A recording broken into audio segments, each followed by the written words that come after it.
বিদেশ থেকে আসা খাদ্য সহায়তা বন্ধ হয়ে গেছে অনেক আগেই। বাজারে জিনিসপত্রের দামও আকাশচুম্বী, নেই পর্যাপ্ত সরবরাহ। এ অবস্থায় এক মুঠো খাবারের জন্য গাজাবাসী তাকিয়ে থাকেন বিভিন্ন দাতব্য সংস্থার দিকে।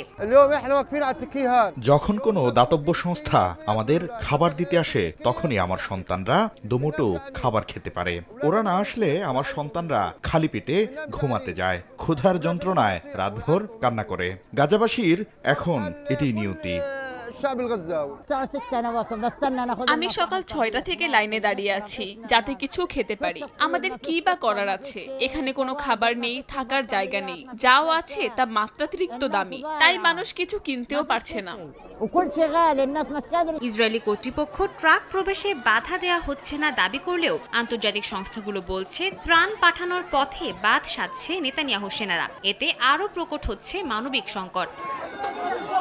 এই যখন পরিস্থিতি, তখন ভারী বৃষ্টিপাত ও বন্যা যেন মরার উপর খাড়ার ঘা। তাঁবুতে আশ্রয় নেওয়া মানুষ পড়েছেন চরম বিপাকে। কর্তৃপক্ষ জানিয়েছে গাজার বেশ কয়েকটি অঞ্চলে জমে আছে বানের জল, যা দুর্ভোগ বাড়িয়েছে কয়েক গুণ। সাদিয়া তাসনিম, সময় সংবাদ।